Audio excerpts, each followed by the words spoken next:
Oke guys, kita sudah keluar data dari US yaitu Initial Jobless Claims ya. Ini sudah keluar angkanya, kita lihat. Previous yang terdahulu datanya 220K, 220.000. Diramalkan atau forecast menjadi 222K. Namun yang keluar data aktual yaitu 242K. Jadi kalau kita lihat ini ada peningkatan ya. Initial jobless claim-nya datanya ada peningkatan dari 220 meningkat drastis menjadi 242. Apa artinya? Initial jobless claim ini apa artinya dan bagaimana pengaruhnya terhadap harga kripto? Ikuti terus ya, kita akan bahas supaya bisa menambah wawasan dan ilmu kita. Oke? Jadi data initial jobless claim itu dia mengukur klaim tunjangan pengangguran pertama kali setiap minggu. Klaim tunjangan pengangguran pertama kali setiap minggu. Jadi data ini keluarnya mingguan ya. Dia dapat berdampak kepada pasar kripto secara tidak langsung. Bagaimana dampaknya? Yang pertama, ada tiga ya. Dia bisa berdampak kepada sentimen, yang pertama. Yang kedua, dia bisa berpengaruh kepada kebijakan The Fed. The Fed itu Federal Reserve ya. Dan dampaknya juga bisa berkorelasi dengan dolar. Oke, kita bahas yang pertama. Dampak terhadap sentimen risiko. Jika datanya lebih tinggi dari ekspektasi, tadi kita lihat ya, datanya lebih tinggi ya daripada forecast-nya, dari ekspektasinya, itu berarti lebih banyak pengangguran dalam minggu itu.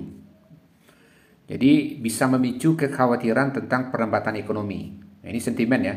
Jadi pasar itu sentimennya jadi negatif itu, perlambatan ekonomi.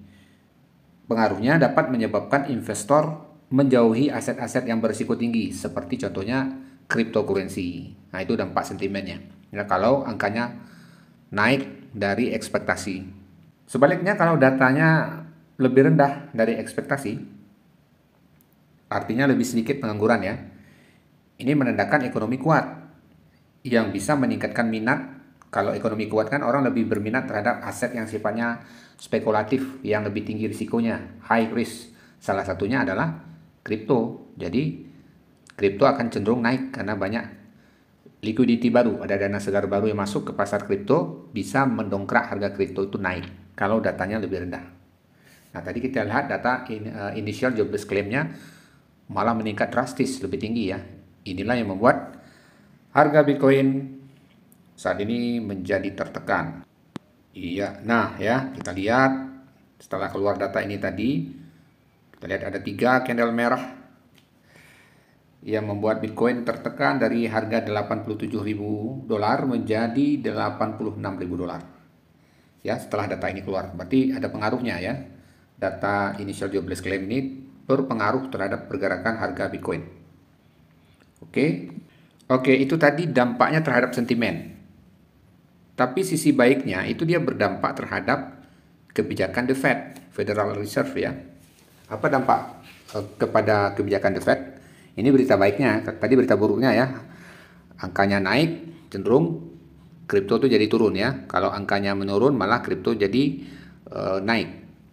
Tapi pengaruhnya terhadap The Fed jika angkanya naik, angka initial jobless claim ini naik, pengaruhnya terhadap kebijakan The Fed.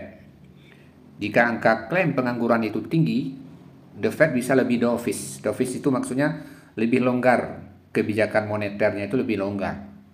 Bisa positif untuk kripto karena ada potensi suku bunga itu jadi diturunkan. Ya, karena ditakutkan dengan naiknya angka initial jobless claim tadi itu bisa menyebabkan apa? Perlambatan ekonomi. Jadi the Fed akan lebih melonggarkan kebijakan moneternya supaya perlambatan ekonominya itu tidak terus berlanjut. Nah, dan itu positif untuk pasar kripto ya, karena potensi suku bunga yang lebih rendah itu akan mendorong kripto itu menjadi lebih diminati ya, lebih liquidity-nya jadi lebih besar masuk ke pasar kripto. Tapi jika angka klaim initial jobless claim ini rendah, maka the Fed bisa lebih hawkish. Nah, hawkish ini kebalikan daripada dovish. Dia akan lebih ketat dalam hal moneternya, bisa jadi dinaikkan suku bunganya. Ini dan itu sangat negatif ya bagi pasar kripto. Karena suku bunga yang tinggi cenderung membuat aset spekulatif seperti kripto itu menjadi kurang menarik untuk para investor. Oke, jadi itu pengaruh yang pertama terhadap sentimen, yang kedua terhadap kebijakan The Fed. Pengaruh yang ketiga itu korelasinya dengan dolar dan saham. Data klaim pengangguran ini atau initial jobless claim bisa mempengaruhi USD atau dolar ya, dan juga saham yang sering berkorelasi dengan Bitcoin. Kita tahu ya korelasi dolar dengan Bitcoin ya, ketika dolar menguat maka Bitcoin dan kripto itu cenderung menurun ya, dan sebaliknya. Jika dolarnya melemah akibat data buruk, kripto bisa mendapat dorongan naik sebagai alternatif investasi. Dan sebaliknya jika dolarnya menguat karena datanya baik ya, misalnya data baik ini maksudnya angka pengangguran turun ya, angka pengangguran turun, maka datanya dianggap baik ya. Nah, sehingga dolar pun akan menguat. Nah, ketika dolar ini menguat akan berpengaruh kepada kripto akan menurun. Tapi jika datanya itu buruk, seperti tadi kita lihat ya, datanya buruk, lebih tinggi inisial jobless claim-nya dari yang sebelumnya, maka itu berdampak terhadap dolarnya akan melemah. Nah, ketika dolar ini melemah, maka cenderung kripto dan Bitcoin itu akan naik. Jadi secara keseluruhan dampaknya tergantung pada bagaimana pasar menafsirkan data dalam konteks kebijakan moneter dan kondisi ekonomi yang lebih luas ya. Jadi data itu bisa seperti pisau bermata dua ya, dia bisa jadi berdampak baik, bisa jadi berdampak buruk terhadap harga kripto, tergantung bagaimana pasar menafsirkan. Contoh ya, misalnya tadi datanya lebih tinggi ya dari ekspektasi ya, lebih banyak pengangguran. Kalau secara sentimen itu menyebabkan investor itu menjauhi aset kripto ya. Jadi harga kripto atau Bitcoin khususnya itu bisa tertekan ya. Tapi ada pengaruhnya kepada The Fed. The Fed akan menjadi semakin dovish ya, akan lebih dovish, agak lebih longgar kebijakannya. Itu positif untuk kripto, bisa membuat The Fed itu bisa untuk menurunkan suku bunga ya, dan melonggarkan kebijakan moneternya.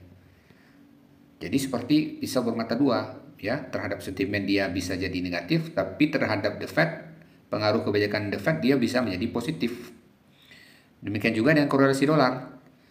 Kalau datanya itu memburuk, tadi kita lihat memburuk ya, lebih banyak tingkat penganggurannya, maka dolar juga ikut melemah ya. Ketika dolar itu melemah, itu akan cenderung bagus untuk kripto.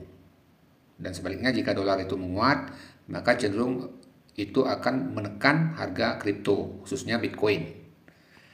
Tapi kalau kita lihat tadi ya, dengan dirilisnya data initial jobless claim tadi, kita lihat harga kriptonya malah menurun ya. Sepertinya dia lebih terpengaruh terhadap sentimen. Ya, lebih terpengaruh terhadap sentimen.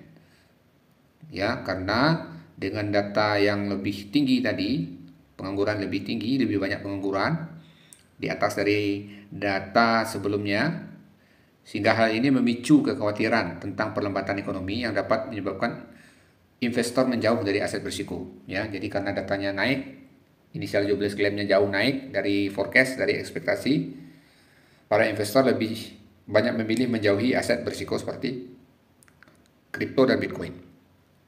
Saya harap Anda bisa memahami penjelasan saya ini, bagaimana pengaruh initial jobless claim dengan harga Bitcoin dan kripto ya. Kita lihat ini harganya, datanya ini sungguh jauh dari ekspektasi ini ya. Yang sebelumnya previous ini 220, forecastnya itu 222, ternyata yang keluar aktualnya 242k. Jadi merah ya, merah ini cenderung tidak baik untuk kripto kalau dilihat dari sisi sentimen. Tapi kalau kita lihat dari sisi pengaruhnya terhadap kebijakan The Fed, ini malah bagus. Nanti The Fed-nya akan melonggarkan kebijakan moneternya. Syukur-syukur The Fed akan menurunkan suku bunga ya. Atau mungkin The Fed akan mulai untuk menuju QE ya, quantitative easing. Nah, ketika terjadi quantitative easing atau QE, atau ketika The Fed menurunkan suku bunga, itu akan berdampak sangat positif terhadap aset-aset berisiko seperti kripto dan Bitcoin. Itu akan memberi ruang dan likuiditas terhadap pasar-pasar yang sifatnya lebih high risk seperti kripto. Mudah-mudahan penjelasan ini bisa menambah pengetahuan kalian semua. Jangan lupa di subscribe channel ini dengan hit tombol subscribe button and jangan lupa di like juga ya. Sampai jumpa di video selanjutnya untuk pembahasan-pembahasan tentang data ekonomi. Kamu bisa lihat di playlist yang ditunjukkan oleh tanda panah di atas ini. Oke, sampai jumpa.